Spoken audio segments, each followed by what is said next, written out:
Film Recaps is providing you with a summary of the 2011 American science fiction thriller Limitless. Eddie is an unkempt, unemployed author who can't seem to finish writing his book. His girlfriend Lindy breaks up with him because she's frustrated with his lack of progress in life and career. While walking aimlessly in New York City, Eddie runs into his ex-brother-in-law Vernon, whom he hasn't seen in 9 years. They go for a drink and Eddie admits he's way behind on his book. Vernon, a pharmaceutical consultant, gives Eddie a new cognitive-enhancing drug, not yet on the market. After taking the drug when he gets home, Eddie experiences a surge of mental clarity and confidence. He has an intellectual conversation with his landlord's wife about law, helps her write a paper, and they have sex. Back in his apartment, Eddie sees the mess through new eyes and quickly cleans up. He then starts writing rapidly on his book. The next morning, he's back to normal, but has hundreds of pages printed out. His skeptical editor reads some pages and is impressed. Eddie visits Vernon to learn more about the drug called 𝐢𝐧𝐿48. Vernon's face is bruised, but he won't explain why. He asks Eddie to pick up his dry cleaning and get more pills from his apartment while he's away on business. Eddie discovers Vernon's trashed apartment and that Vernon has been murdered.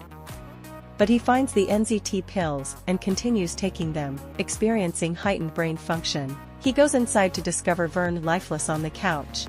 As he waits for the police to get there, he takes in the disturbing scene. Eddie searches for the 𝐢𝐧𝐿48 pills and finds them hidden in the oven along with cash and an address book.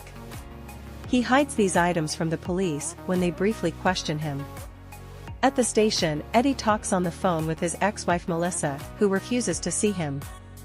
Back home, Eddie takes another pill and gets a haircut, new clothes, and motivation to finish writing his book in 4 days. He teaches himself piano, cards, fitness, languages, and pretends to be an expert on everything to impress new friends. One listener, stockbroker Kevin Doyle, gives Eddie his business card. After that, Eddie is invited to a beach party with a woman and a Maserati. To show off, Eddie dangerously dives off a 100-foot cliff, revealing the 𝐢𝐧𝐿 side effect of reckless confidence. He realizes he needs money to achieve his life goals and slowly starts day trading stocks. A cafe owner connects Eddie with a threatening Russian loan shark named Gennady, who gives Eddie $100,000 but threatens him if he doesn't repay it. Eddie aggressively trades stocks and quickly grows his account to $2 million. Job offers and reporters call Eddie. Kevin Doyle arranges a meeting with elite businessman Carl Van Loon. At dinner, Eddie's ex-wife Lindy is impressed by the new Eddie and they reconnect. Eddie's photo appears in the paper as a mysterious traitor. A man in a tan coat seems to be spying on them. That night, Eddie is nervous, sensing danger.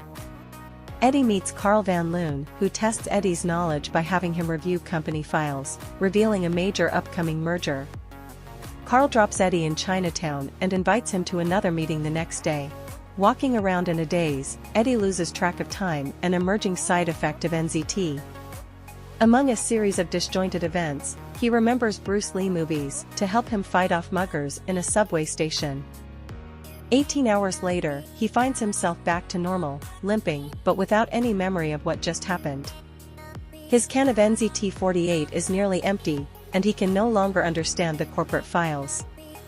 He calls to cancel the meeting with Carl, but Kevin convinces him to go. Carl asks him about Hank Atwood, a corporate rival who came out of nowhere 2 years ago, but on the TV Eddie notices a news story about a blonde woman murdered in a hotel the previous day. He excuses himself to vomit outside, fearing he may have killed the girl during his blackout.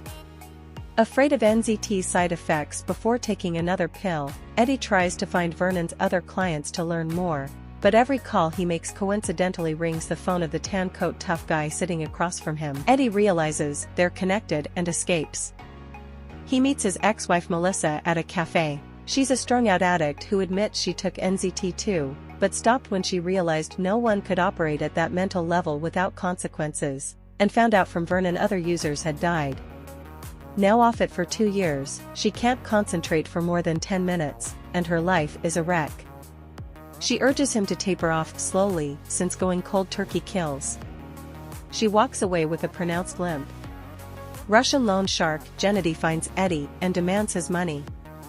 Noticing a dropped 𝐢𝐧𝐜 pill, he takes it, feels good, and after getting his $100,000 back, lets Eddie go. Eddie, sick and disheveled, staggers into Lindy's office. He tells her everything, admits he needs the drugs, and that he hid his main stash in her house.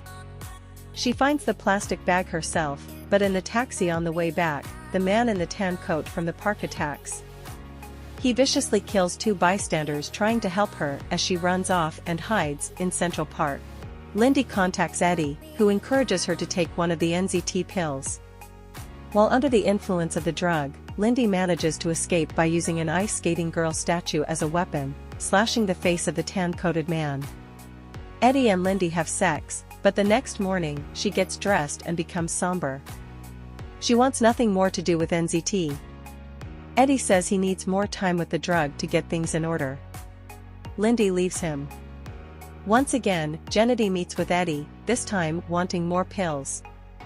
Afterward, Eddie hires 2 bodyguards for protection. He meets with Carl again, appearing sharp and acting sharp, and is put in charge of brokering the largest corporate takeover in history. Eddie has figured out the proper dosage of 𝐢𝐧𝐜 to take. He orders a tailored suit with hidden compartments to conceal his pills, and hires a chemist to reverse engineer the 𝐢𝐧𝐜 pills in just 6 months. While at a restaurant for a business lunch, he notices a police detective from the murder investigation of Vernon watching him. The detective shows Eddie the newspaper photo that identified him as being at the hotel where the blonde was killed. Eddie hires a skilled lethal lawyer named Morris Brandt, who gets him off on the weak circumstantial evidence. Meanwhile, the merger continues and nears completion. Eddie returns to find his hotel room ransacked, so he buys a $8.5 million secure condominium for protection. On the street, the Russian man demands 20 pills from Eddie or else he will face consequences. Eddie must go to the police station for a lineup, but his lawyer Morris Brandt gets him released. At the office, Carl is upset that 𝐢𝐧𝐜 is in a coma. Carl wants to know where Eddie has been, suspecting Eddie knows what's happening and thinking he may be betraying Carl. In the washroom, Eddie discovers his pills were stolen.